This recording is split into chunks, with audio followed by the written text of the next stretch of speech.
On this episode of ResiWeek, we are coming to you from the show floor of ISE 2017. Integrated Systems Europe has turned into the world's largest AV show. So we talk about residential and commercial and how that impacts both markets. All that and more next on ResiWeek. The network for the AV industry. What are you listening to? This is AV. This is AVNation. This is AVNation. ResiWeek is brought to you by our fine group of underwriters, companies like Kramer Electronics, AV Beyond the Box, and by Control 4. This is ResiWeek, episode 55, recorded Wednesday, February 8th, 2017, live from ISE 2017. This is ResiWeek from ISE 2017. My name is Tim Albright. I am your host. With me to talk about all sorts of things. First and foremost, one of our hosts for this week, Mr. Bruno from CEDIA. How are you, sir? I am doing well. Thank you, Tim. It's great to be here. Absolutely. Thank you. Also with us, Jason Griffing, and a residential integrator and a podcaster in his own right. How are you, sir? I'm doing great. Thanks for having me. Absolutely. And last but not least, from RTI, Mr. Brett. How are you, sir? I'm doing great. How are you? Not too bad.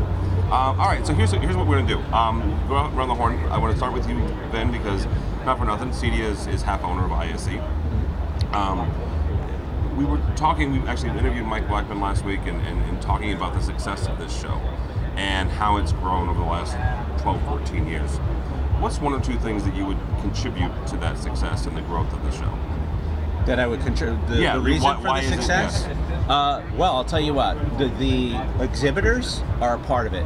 I have never seen in my entire 33-year career of doing trade shows and being in this channel, such creativity in the exhibits. So, the creativity represents the excellence in technology that's available today. All right. Jason, this is your first time at this show. Yeah. I don't want you to compare because you can't compare different country, different organization, but Yeah. Just tell me your first impression of the show. Immense. Yeah, it's a big show. And, you have to compare it to CEDIA when you're a guy like me, and that's my frame of reference. Yeah. Right? So obviously a different animal with commercial being here and residential, which is great for me. I think I get to see some interesting technologies that you don't get to see on the CEDIA floor. Obviously coming over to Amsterdam is great as well. It's a beautiful city, and so I'm having a really good time and just trying to take it all in. Brett, you talked about the difference in the type of, not the difference in the type of client or your end user, but how you guys come to market in this market. Well, that's something that RTI has a residential sort of background, but it's something that we definitely are focusing on right now, is moving more into the commercial and hospitality, which this particular market is much more commercially focused, I think. So we're putting out products such as the CX10. It's a boardroom controller, things like that are going to help our dealers and help our distributors move RTI into the commercial space a little more. Then from a technology standpoint, there were some in the neighborhood of 90 to 100 new releases this week. Mm-hmm. That's something that also has grown over the last few years, where ISE was not necessarily a key point in the calendar. Now it is.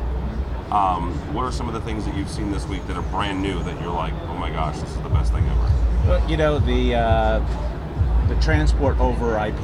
Yep. Okay, there's brand new alliances, and Alliance in particular, that has recognized CEDIA as the platform for getting their message out. And we're already talking about 8K and 16K over cat cable.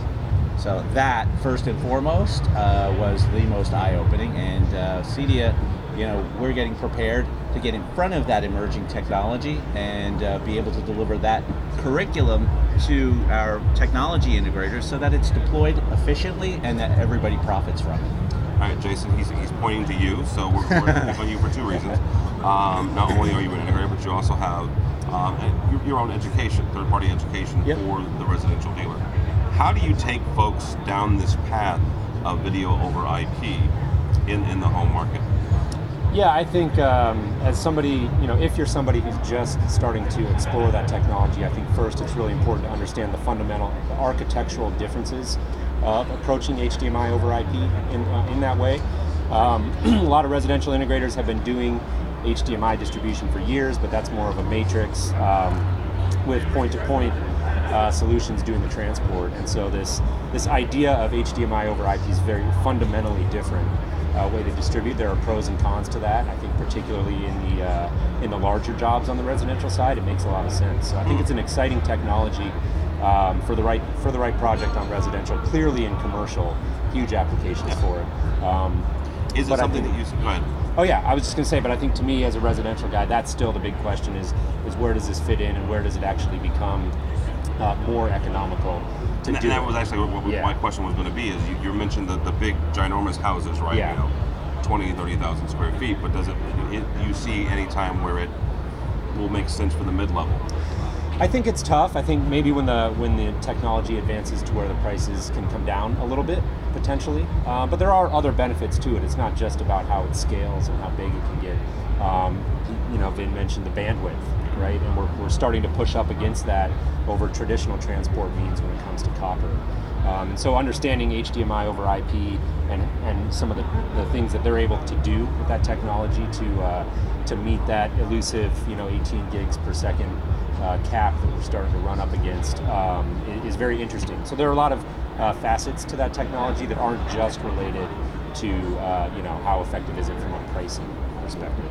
All right, Brett, you guys got a new CEO here recently, so congratulations on that. Yeah, thank you. How is when you change leadership like that and you come to a show? It was just announced last week, right? That your new CEO. How does that transition take place in this environment where you've got this, one of your biggest shows of the year? Yes, his name is Ed McConaughey, and we're extremely excited. He's got a tremendous amount of experience running businesses, and we're just super excited to let people know that RTI isn't going away. We lost our leader. It was obviously a bit devastating for us.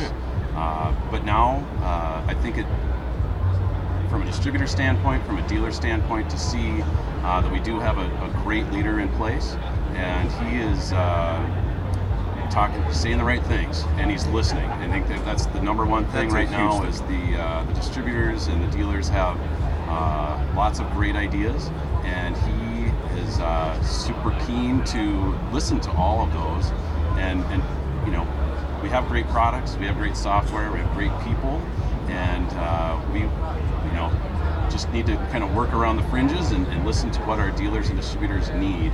And especially in this environment worldwide, because obviously we're based in the United States, sometimes they feel a little disconnected.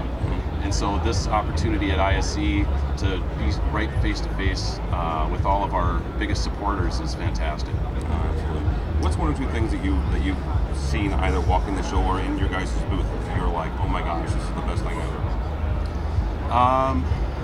Well, everything at RTI is fantastic. Yes, everything at RTI. Very well done. Yeah, unfortunately, I haven't had an opportunity to leave the booth, but I certainly within our booth we have a number of different things that we're working on that are very exciting.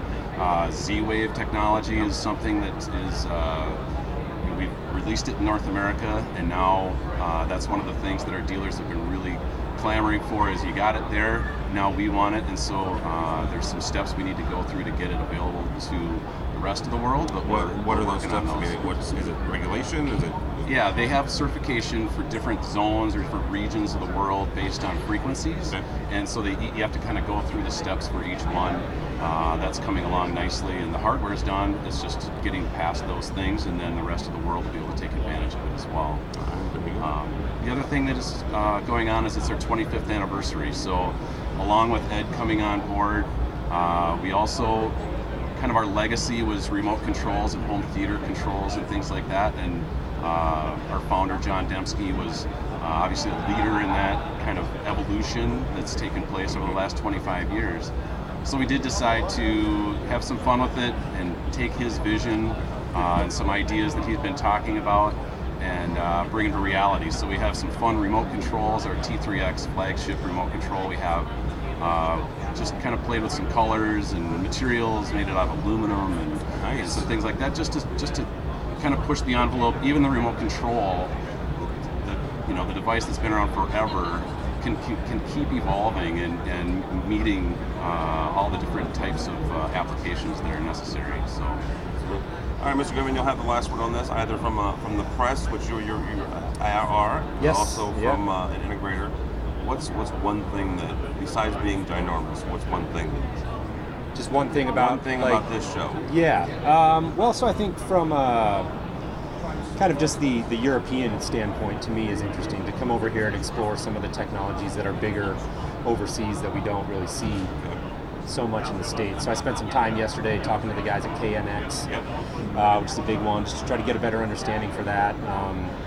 And then just the style too, like over in that KNX area, I noticed there was just a ton of these like square glass touch keypads, which we don't really see in the States, and it seems to be a huge thing over here. And I think that, I've been a believer for a long time that we're kind of overdue for refreshed take on physical control, in-wall control. I think that, we had touch panels forever. We still have those, obviously. The iPad came around, that kind of changed the game, but I think people are starting to get a little bit of app fatigue, and I think we're starting to see more innovation in that physical control space. And I would love to see some American manufacturers sort of take inspiration from some of the things they're doing over here in Europe. Because if you go over there and take a look at them, there's like thousands of them, and they're just very, very stylish, and there's all different configurations. And so I just think from a form and function standpoint, it's a great idea, and I would love to see more of that in the States. Yeah, absolutely. All right, guys, I'm going to let you out of here. Brett, how do people find you, either here or at RTI? We are at booth, or I should say stand, 1-P as in Paul, 58. All right, very good. Thank you, sir. Yeah, thank you. And if they're not here, how do they find RTI? RTIcorp.com. Very good. Mr. Bruno, thank you, sir. You're very welcome. Appreciate it. One comment I'd like to make, referencing statements that both of these gentlemen make. Here at Integrated Systems, there are a world of opportunities, and that which you see here can be taken home and introduced to our market and all over the world. And we all regard industry pioneers, and so the fact that there's a plan for continuance at RTI, moving forward your direction. More and more boutique hotels are being built around the country, and they all include home automation from the CEDIA community, because it's the CEDIA community that makes those rooms luxurious, fun, and entertaining. So my Twitter handle is CEDIA_Vin. Okay. You may find all things CEDIA at cedia.org, and thank you once again for the opportunity. Absolutely. Thank you. All right, Jason, how do people find you? Yeah, at Home Tech Podcast on Twitter is probably the best way, and at hometech.fm if they want to check out the podcast. All right, very good. My name is Tim Albright. For more information about us and the AVNation, you can go to avnation.tv. avnation.tv. Thanks so much for listening. Thanks so much for watching. This has been ResiWeek.